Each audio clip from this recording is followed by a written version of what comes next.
ओम शांति। आइए अब सुनते हैं 13 जून 1982 की अव्यक्त मुरली के मधुर महावाक्य। कुछ देर अव्यक्त स्थिति में स्थित हो मीठे मीठे बाबा की याद में बैठेंगे।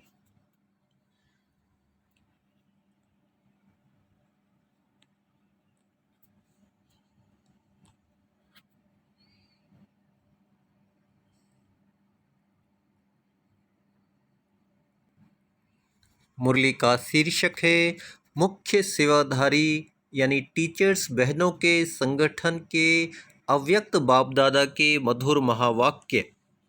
आज बच्चों के संगठन और स्नेह सहयोग परिवर्तन का दृढ़ संकल्प इस खुशबू को लेने के लिए आए हैं। बच्चों की खुशी में बाप दादा की खुशी है। सदा यह अविनाशी खुशी और अविनाशी खुशबू बच्चों के साथ रहे, ऐसा ही अविनाशी संकल्प किया है ना। शुरू शुरू में आदि स्थापना के समय एक दो को क्या लिखते थे और कहते थे, वह याद है? क्या शब्द बोलते थे? प्रिय निज आत्मा। यही आत्म अभिमानी बनने और बनाने का सहज साधन रहा। नाम रूप नहीं देखते थे। याद है वह अभ्यास के दिन? कितना नेचुरल रूप रहा। मेहनत करनी पड़ी। यही आदि शब्द अभी गुह्य रहस्य सहित प्रैक्टिकल में लाओ तो स्वतः ही स्मृति स्वरूप हो जाएंगे। यही आदि शब्द अभी गुह्य रहस्य सहित प्रैक्टिकल में लाओ तो स्वतः ही स्मृति स्वरूप हो जाएंगे। एक का मंत्र, एक बाप, एक घर, एक मत, एक रस, एक राज्य, एक धर्म, एक नाम, एक आत्मा, एक रूप। एक का मंत्र सदा याद रहे तो क्या हो जाएगा? सर्व में एक दिखाई देगा। यह सहज है ना। जब एक ही दिखाई देगा तो जो गीत गाते हो, मेरा तो एक बाप एक स्वतः ही होगा, ऐसा ही संकल्प किया है ना। बाप दादा तो सिर्फ नैन मिलन करने आए हैं। बच्चों ने बुलाया और बाप आए। बाप ने बच्चों के स्नेह का रिस्पॉन्ड दिया। जो कहा वह हुआ ना। आप लोगों ने संदेश भेजा कि 2 घड़ी के लिए भी आओ। सबका संदेश तो पहुंच गया। आपका संकल्प करते ही बाप दादा ने सुन लिया। वाणी में आने से पहले बाप दादा के पास पहुंच जाता है। जयंती बहन को देख, विदेश से आना क्या सिद्ध करता है? दिल दूर नहीं तो देश भी दूर नहीं। दिल नज़दीक है, इसलिए यह भी एक दो के समीप होने का सबूत है। सदा एक दो के साथी है। यह प्रैक्टिकल स्वरूप दिखाया। यही मुरब्बी बच्चों की निशानी है। बाप दादा निमित्त बने हुए सदा उमंग उत्साह बढ़ाने वाली विशेष आत्मा को प्रत्यक्ष सबूत की मुबारक दे रहे हैं। एक आपको नहीं देख रहे हैं, लेकिन सभी बच्चों की दिल यहाँ है और देह वहाँ है। ऐसे सर्व बच्चों को भी बाप दादा संगठन में देख रहे हैं। याद तो वैसे भी उन्हों को पहुँच जाती है, फिर भी सभी बच्चों को देख स्नेह के सूत्र में बंधे हुए सदा समीप रहने वाली आत्माओं को विशेष याद प्यार दे रहे हैं। ऐसे तो देश में भी जो बच्चे साकार में यहाँ नहीं है, लेकिन उन्हों की भी दिल यहाँ है। उन बच्चों को भी बाप दादा विशेष याद प्यार दे रहे हैं। अच्छा, अब निर्वैर भाई विदेश सेवा पर जाने की छुट्टी ले रहे हैं तो बाप दादा उनसे यह भी जा रहे हैं, एवरेडी बन गए ना। इसको कहा जाता है मीठा ड्रामा। तीनों बिंदियों के तिलक की सौगात हो गई जब से संकल्प किया, और 3 बिंदियों का तिलक ड्रामा अनुसार फिर से लग गया, लगा हुआ है और फिर से लग गया। यह अविनाशी तिलक सदा मस्तक पर लगा हुआ है ना। तीनों ही बिंदी साथ साथ हैं। बाप दादा ने इस तिलक से वतन में स्वागत कर लिया। ठीक है ना। विशेष कौन से स्वरूप द्वारा संदेश देने जा रहे हो? विशेष पाठ क्या याद दिलाएंगे? सदा उमंग उत्साह में उड़ते चलो। यही विशेष पाठ सभी को अनुभव द्वारा पढ़ाना।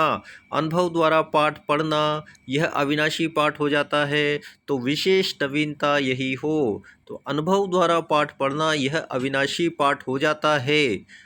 यह तो विशेष नवीनता यही हो, अनुभव में रह अनुभव कराना। मुख्य की पढ़ाई तो बहुत समय चली, अभी सभी को इसी पढ़ाई की आवश्यकता है। इसी विधि द्वारा सभी को उड़ती कला में ले जाना, क्योंकि अनुभव बड़े से बड़ी अथॉरिटी है। जिसको अनुभव की अथॉरिटी है उसको और कोई अथॉरिटी वार नहीं कर सकती, माया की अथॉरिटी चल नहीं सकती। तो यही विधि विशेष ध्यान में रखकर चक्कर लगाना, तो यह नवीनता हो जाएगी ना। क्योंकि जब भी कोई जाता है तो सभी यही सोचते हैं कि कोई नवीनता मिले, बोलना और स्वरूप बनकर स्वरूप बनाना यह साथ साथ हो। आपकी पसंदी भी यह है ना। ड्रामा अनुसार अभी समय जो नूंधा हुआ है वही सेवा के लिए योग्य समझो। संकल्प तो समाप्त हो गया ना, एवरेडी बन, सब तैयारियां भी सेकंड में हो गई है ना। स्थूल साधन तो वहाँ सब हैं, बने बनाए साधन है, कुछ रह गया तो भी कोई बड़ी बात नहीं। यहाँ से तो 2 ड्रेस में भी चले जाओ तो हर्जा नहीं, वहाँ रेडीमेड मिल जाता है। सूक्ष्म तैयारी तो हो गई है ना, स्थूल तैयारी बड़ी बात नहीं। उन्हों को खुशखबरी सुनानी है, वह चाहते हैं कि विनाश न हो, इस दुनिया की स्थापना ही रहे। विनाश से डरते क्यों हैं? क्योंकि समझते हैं हमारी यह दुनिया ख़त्म हो जाएगी, इसलिए डरते हैं। लेकिन दुनिया तो और ही नई आने वाली है। उन्हों को यह खुशखबरी मिल जाए तो जो आप सबका संकल्प है कि हमारी यह दुनिया सदा वृद्धि को पाती रहे और अच्छे से अच्छी बनती जाए, यह आपका संकल्प विश्व के रचयिता बाप के पास पहुंच गया है और विश्व का मालिक विश्व में शांति स्थापन हो उसका कार्य करा रहे हैं। और जो आप सबकी आश है कि एक विश्व हो जाए, विश्व में स्नेह हो, प्यार हो, लड़ाई झगड़ा न हो, यही आप सब आत्माओं की आश पूर्ण होने का समय पहुंच गया है। लेकिन किस विधि से होगा, उस विधि को सिर्फ जानो। विधि यथार्थ है तो सिद्धि भी होगी। सिद्धि तो मिलनी है, लेकिन किस विधि द्वारा मिलेगी वह नहीं जानते हैं। कॉन्फ्रेंस आदि तो करके देखी है, लेकिन संकल्प मन से नहीं निकलता। लड़ाई झगड़े का बीज ही खत्म हो जाए तो शस्त्र आदि होते भी यूज नहीं करना पड़े, क्योंकि नुकसान कोई शस्त्र नहीं करते, नुकसान करने वाला क्रोध है ना। कि शस्त्र बीज क्रोध है, तो उसी विधि पूर्वक बीज को ही खत्म कर दें जो सिद्धि हुई पड़ी है। लड़ाई झगड़े का बीज ही खत्म हो जाए तो सर्व आत्माओं की आश पूर्ण होने का समय आ गया है। समय सबकी वृद्धि को, बुद्धि को प्रेर रहा है। गुप्त कार्य जो चल रहा है वह कार्य सभी को अपनी तरफ खींच रहा है, लेकिन वह जान नहीं सकते कि यह संकल्प क्यों आ रहा है।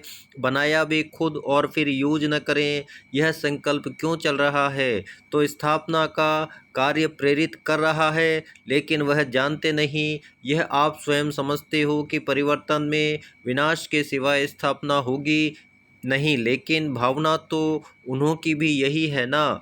उन्हों की भावना को लेकर यह खुशखबरी उन्हों को सुनाओ तो विधि यही सुनाएंगे कि शांति के सागर द्वारा ही शांति होगी। हम सब एक हैं। यह ब्रदरहुड की भावना किस आधार से बन सकती, जिससे यह संकल्प न उठे, मेहनत नहीं करनी पड़े, कभी हथियार यूज करें कभी नहीं करें, लेकिन यह संकल्प ही समाप्त हो जाए, ब्रदरहुड हो जाए। यह है विधि। ब्रदरहुड आ गया तो बाप तो है ही, ऐसे खुशखबरी के रूप से उन्हों को सुनाओ। शांति का पाठ पढ़ना पड़ेगा, शांति की विधि से अशांति खत्म होगी, लेकिन वह शांति कैसे आवे उसके लिए फिर मंत्र देना पड़े। शांति का पाठ पढ़ाते हो ना, मैं भी शांत घर, घर भी शांत, मैं भी शांत, घर भी शांत, बाप भी शांति का सागर, धर्म भी शांत।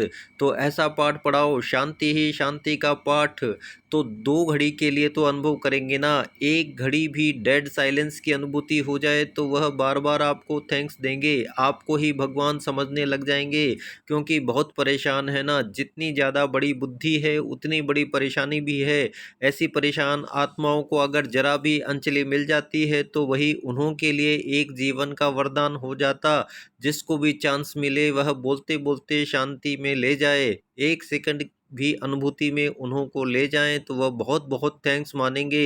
वातावरण ऐसा बना दो जो सभी ऐसे अनुभव करें जैसे कोई शांति की किरण आ गई है, चाहे एक आधा सेकंड ही अनुभव हो, क्योंकि यह तो वायुमंडल द्वारा होगा ना, ज़्यादा समय नहीं रह सकेंगे।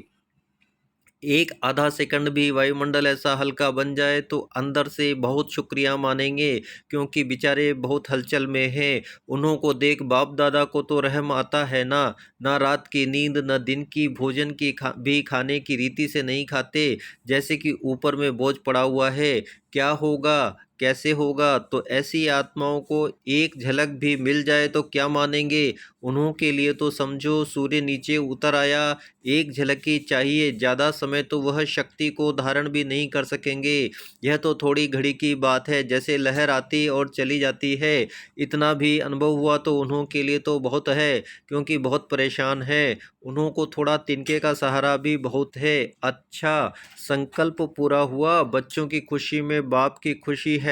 सफलता मूर्त होना, सफलता तो साथ है ही। जब बाप साथ है तो सफलता कहाँ जाएगी? जहाँ बाप है वहाँ सर्व सिद्धियाँ साथ हैं। बिंदी लगाना आता है, वह बिंदी पर किस फिर क्वेश्चन आ जाता। आजकल की दुनिया में ऐसा बारूद चलाते हैं जो इतनी छोटी बिंदी से इतना बड़ा सांप बन जाता है। यहाँ भी बिंदी लगानी चाहिए। बिंदी बिंदी में सब समा जाता है। अगर संकल्प की तीली लगा देते तो फिर वह सांप हो जाता। न तीली लगाओ न सांप बने। बाप दादा बच्चों का यह खेल देखता रहता है। जो होता है सब में कल्याण भरा हुआ है। ऐसा क्यों क्या नहीं, जो कुछ अनुभव करना था वह किया, परिवर्तन किया और आगे बढ़ो। यह है बिंदी लगाना। सभी विदेशियों को भी यह खेल बताना, उन्हों को ऐसी बातें अच्छी लगती है। ओम शांति। थैंक यू बाबा इन मधुर महावाक्यों के लिए। ओम शांति।